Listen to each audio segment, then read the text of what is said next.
இந்த பிரபஞ்சத்தில் 9 சக்திகள் மனித வாழ்க்கையை இயக்குது. அவையே நவக்கிரகங்கள். கசியப முனிவருக்கும் அதிதி தேவிக்கும் பிறந்த சூரியன் உலகிற்கு ஒளியும் உயிரும் தந்த ஆதிதேவன்.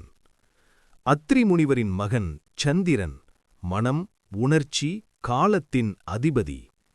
பூமி தேவியிலிருந்து தோன்றிய செவ்வாய் சிவபெருமானின் அருளால் வீரத்தின் உருவம்.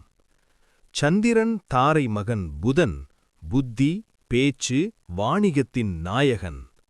தேவர்களின் குரு பிருகஸ்பதி தர்மமும் ஞானமும் வழங்கும் ஆசான்.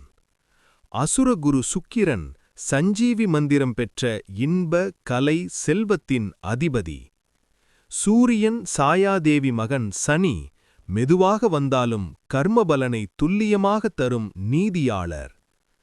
அமிர்தமருந்தி அமரனான ராகு மாயையின் முகம். அவனின் உடல் கேது, விலகலும் மோக்ஷத்தின் பாதையும். நவக்கிரகங்கள் விதியல்ல, நம்மை வழிநடத்தும் தெய்வீக சக்தி. இதுபோல ஆன்மீக கதைக்கு இந்த சேனலை சப்ஸ்கிரைப் செய்யவும்.